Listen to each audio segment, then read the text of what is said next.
네, 오늘 말씀의 제목은요, 바울이 체포되다입니다. 사도행전 21장 중반부를 넘어 후반부를 가고 있는데요.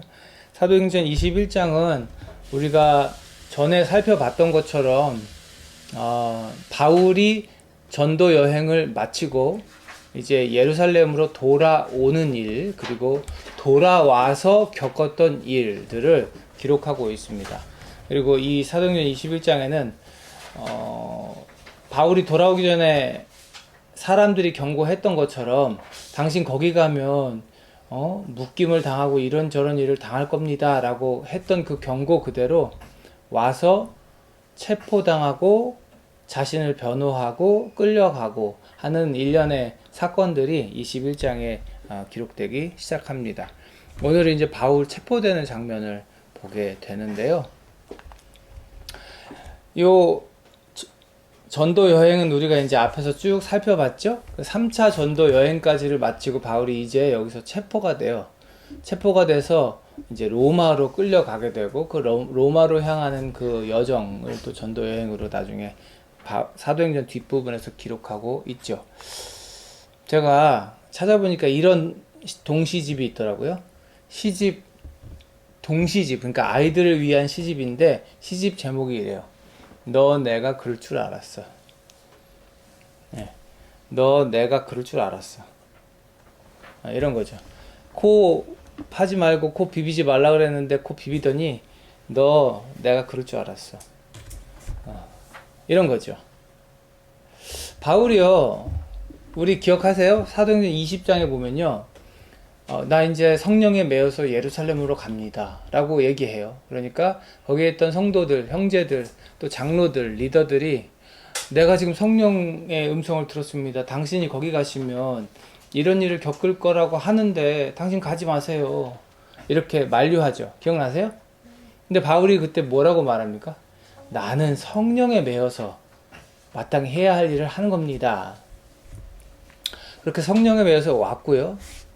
와서 소식을 들어보니까 여기 어떤 사람들이 있대요. 유대인 출신으로서 믿게 된 수많은 사람들이 있고, 그 사람들은 당신의 소문을 알고 있는데 어떤 소문을 알고 있어요?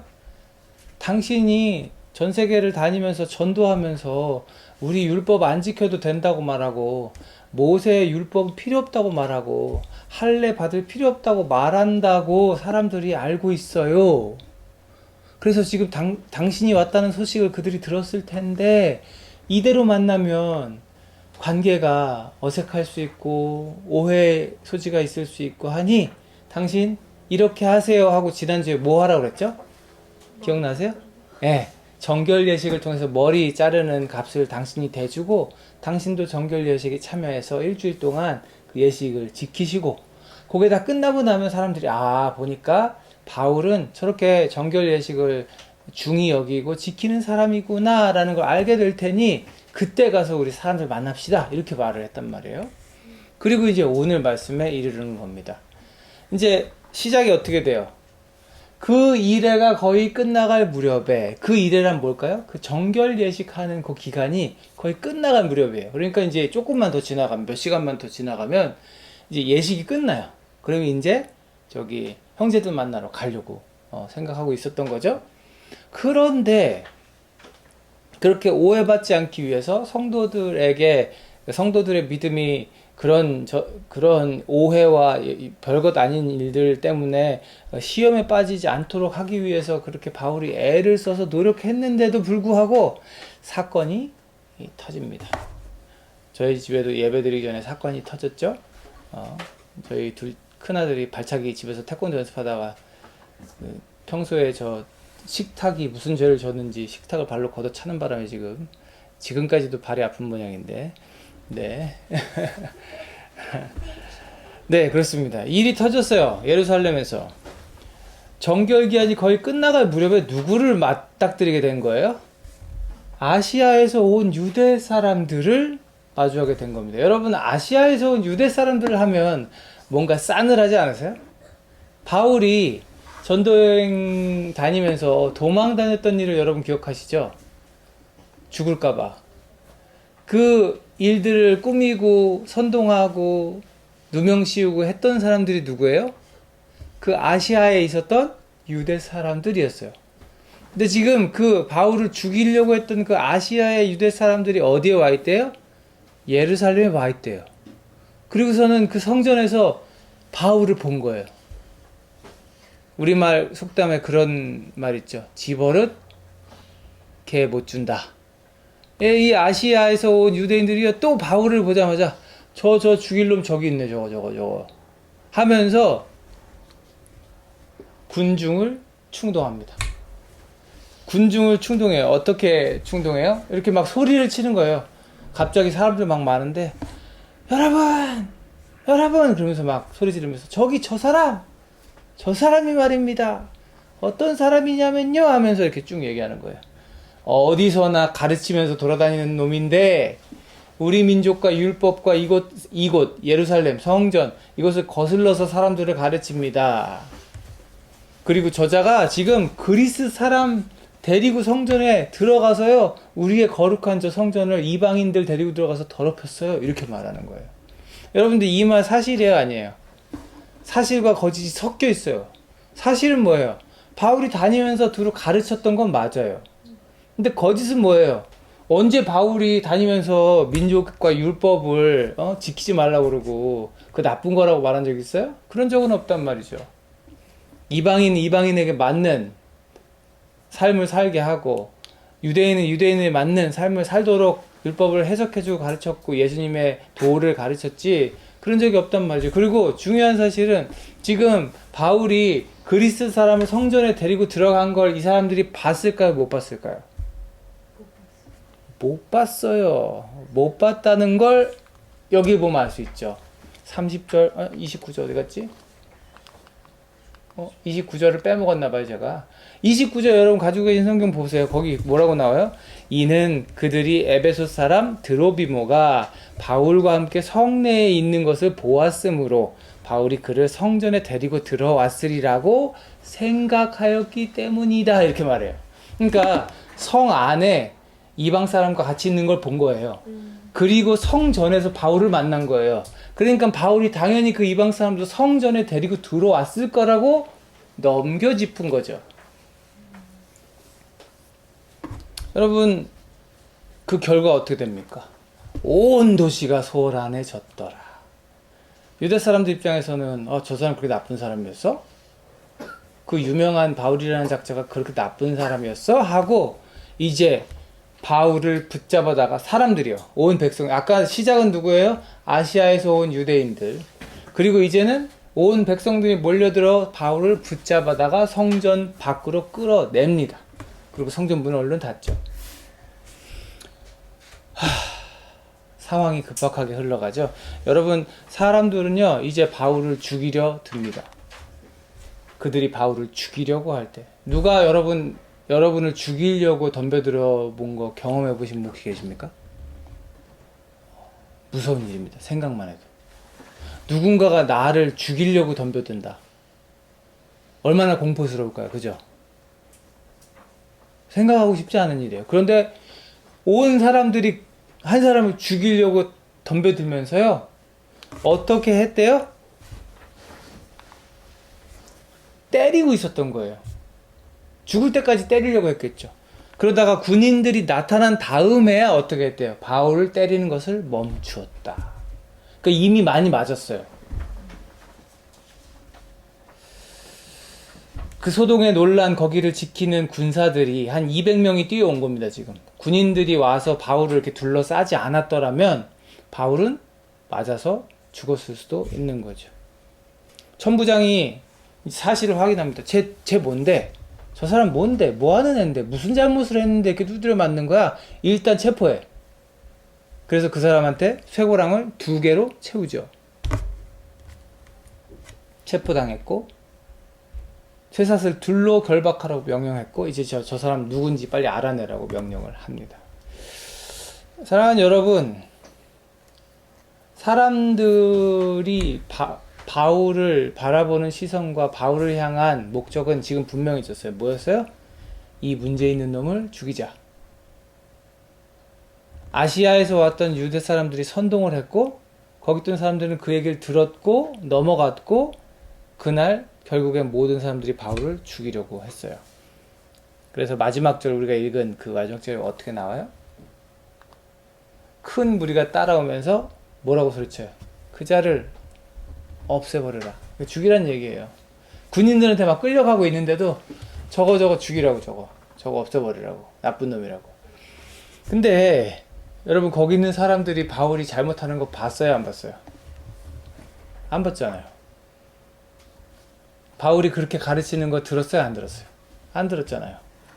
바울이 이방인 성전에 끌고 들어가는 거 봤어요, 안 봤어요? 안 봤잖아요. 그런데 바울은 이런 일을 당하고 있는 거죠. 바울은요, 노력했어요. 예루살렘 도착했을 때 장로들이 당신 지금 오해받고 있으니까 그 오해 좀 풀자고, 이렇게 하자고, 돈 들여서, 당신 시간 들여서 이렇게 하자고 했을 때 그 말에 순종했어요. 그렇게 하자고. 자기는 떳떳하지만, 잘못한 거 없지만 사람들이 오해할 수 있으면 오해 풀어주는 거 중요하니까 그렇게 하자고. 정결례식도 치렀어요. 자기가 할 수 있는 최선을 다했어요. 그런데 아시아에서 건너온 그 끈질긴 유대인들, 바울을 싫어했던 그 사람들의 소리 질름, 그것 때문에 사람들의 마음은 넘어갔고 결국 폭행당하다가 두드려 맞아 죽을 뻔하다가 이제는 어떤 신세예요?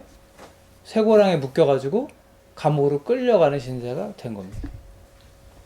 건너오기 전에 무슨 얘기 들었죠, 바울이? 가지 마세요. 거기 가면 당신 결박당하고 사람들 손에 넘겨질 거예요. 이 얘기 들었죠. 묶여서 끌려가는 바울의 심정은 어땠을까요? 내 이럴 줄 알았다. 였을까요? 오지 말걸. 였을까요? 성령님으로부터 힘입은 사람들이 성령에 의지하여 경고했을 때도 바울은 자신 역시 성령에 의지하여 주어졌던 사명을 감당하고자 이곳에 왔습니다. 그리고 왔고 이런 어려움을 경험하고 있는 거죠. 자기가 할 수 있는 최선의 일을 다해서요, 어려움이 없도록 하려고 또 애써봤고 사람들이 오해하지 않게 하려고 노력도 해봤습니다. 상황이 나빠지는 것을 피해 보려고 많이 애썼어요. 그런데 오늘 본문 살펴본 것처럼요, 일은 점점 꼬이고 결국엔 붙잡혔고, 다음 주에 이제 그 다음으로 살펴볼 말씀 보면요, 그가 이제 최선을 다해서 복음을 변호하고 자기가 죄 없음을 변호하지만 일은 자꾸 꼬이고 결국 자기는 감옥에 갇힐, 그리고 결국에 나중에는 로마에 끌려가게 되는 일이 펼쳐지죠.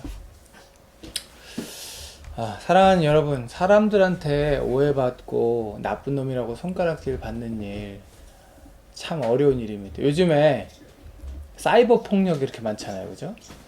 누구 한 명 좌표를 찍는다고 이렇게 하던데, 누구 한 명이 사이버 공간에서 나쁜 사람이 되면 모두가 쫓아가서 일명 키보드 워리어가 돼가지고 그 사람을 공격하곤 하죠.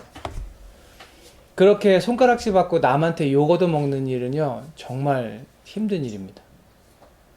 아무리 난 괜찮아, 그러라지 이런 사람도요, 자꾸 두들겨 맞다 보면요 굉장히 힘들어지죠.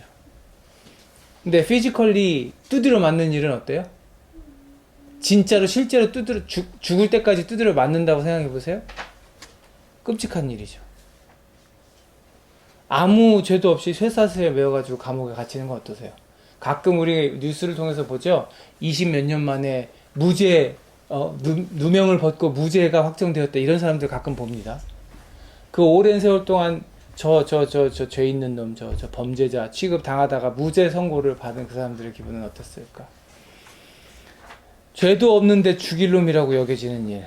여러분, 이 일련의 일들, 욕먹는 거, 맞는 거, 죽일 놈 소리 들어가면서 사는 거, 이런 일을 좋아하는 사람 있을까요?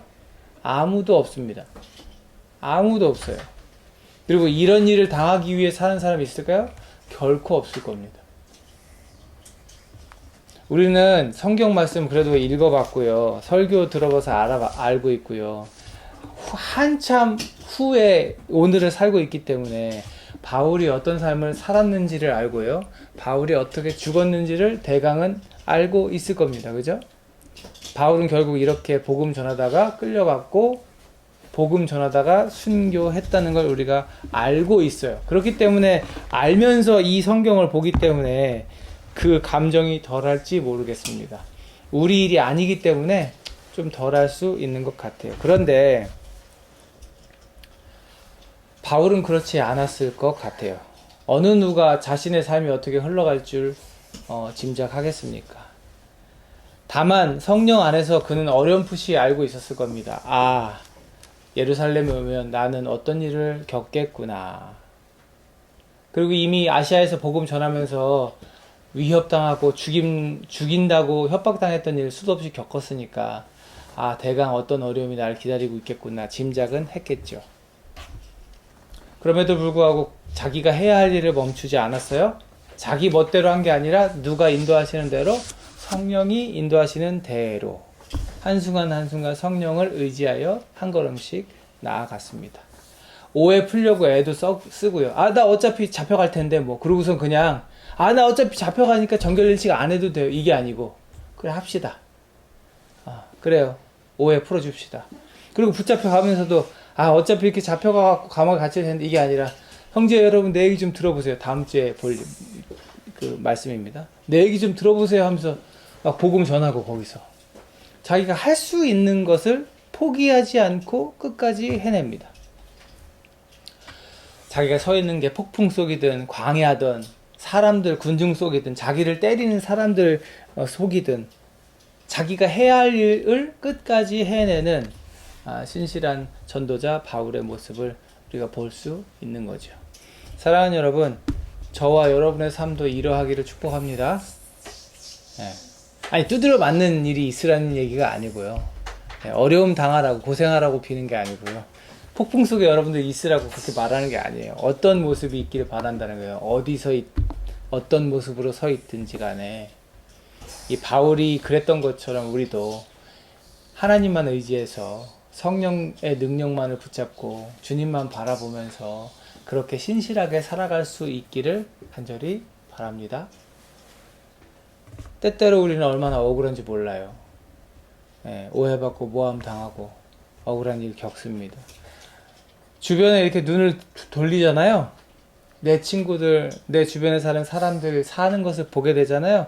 그러면 왜 나는? 이런 억울한 생각을 할 때도 있어요. 저 사람은 저런데 왜 나는? 최선을 다했는데도 결과가 내 생각과 같지 않을 때는 왜 이렇지? 세상이 나를 비웃는 것 같을 때가 있고 세상에 홀로 서 있는 것 같은 때도 있죠. 제가 요즘에 우리 모두 시편을 읽고 있잖아요. 그죠? 시편을 묵상하면서 위로를 얻는 게 있습니다. 다윗도 그랬구나. 거기 여러분 읽어보시면 다윗이 뭐라고 노래해요. 하나님 나를 이렇게 두지 마시고 나의 원수들을 나의 대적들을 내 앞에서 부셔주시고 주님은 나의 방패시고 나의 산성이시고 나를 보호하시는 자시고 나는 주의 날개 아래 숨습니다. 막 이렇게 노래하잖아요. 바울도 그랬구나. 다윗도 그랬구나. 옛날에 하나님의 백성들도 그랬구나. 나만 그런 게 아니구나. 나만 원수 대적이 있는 게 아니라 다윗도 그랬구나.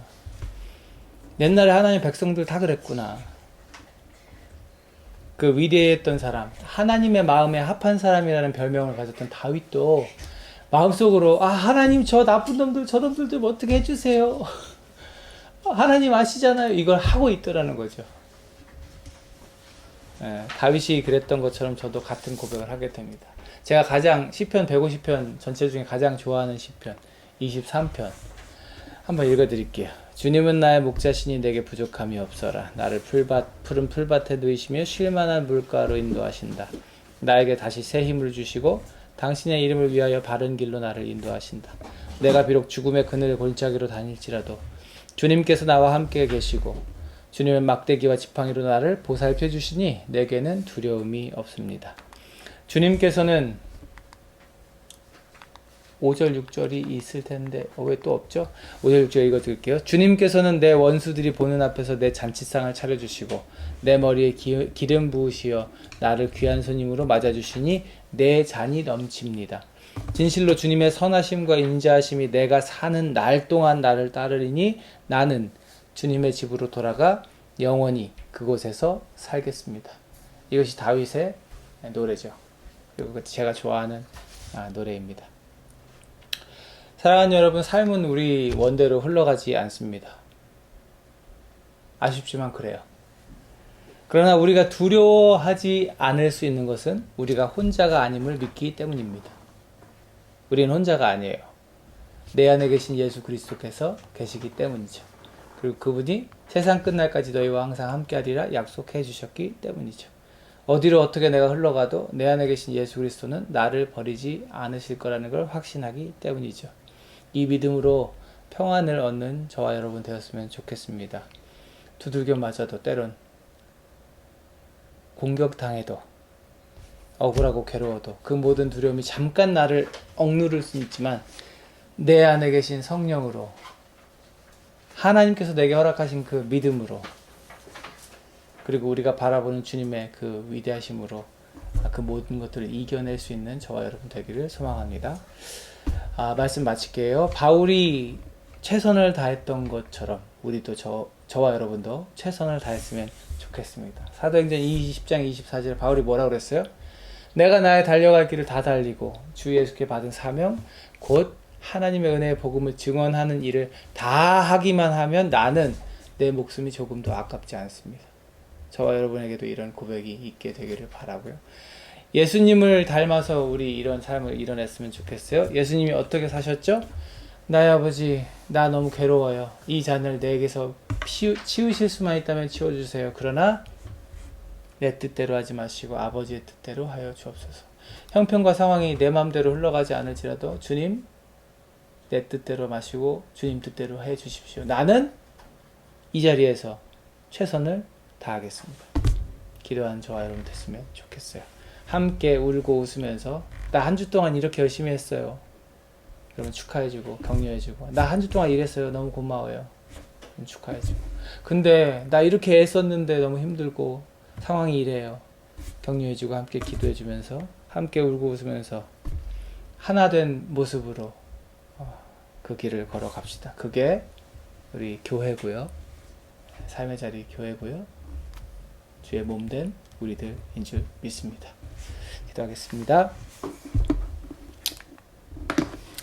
하나님 감사합니다. 어떤 상황에서도 최선을 다해 신실하게 믿음의 길을 달려갔던 바울의 삶을 보면서 그가 누명 쓰고 억울하게 붙잡히고 두들겨 맞고 감옥에 갇히는 일들을 바라보면서 우리 이 땅을 살아가는 우리들도 바울처럼 예수님처럼 살 수 있기를 소망합니다. 성령님 우리를 지켜주시고 우리 안에 다윗의 고백과 같은 고백이 있게 하여 주옵소서. 목자 되신 예수 그리스도를 따라 신실하신 주님을 따라 이 땅 가운데 살아가지만 평안하게 행복하게 기쁘게 살아내는 우리 모두가 되게 하여 주옵소서. 이제는 우리 구주 예수 그리스도의 은혜와 아버지 하나님의 무한하신 사랑하심과 성령님의 내주 감화 감동 교통하심이 어떤 상황에서도 신실함을 잃지 않았던 바울처럼 신실하게 살겠다고 결단하는 여기 있는 주의 사랑하는 백성들 머리 위에 신실하게 예수님처럼 예수님 닮아가며 살겠다고 다짐하는 주의 사랑하는 백성들의 삶 가운데 이제로부터 영원토록 함께 하셨기를 간절히 축원하옵나이다. 아멘.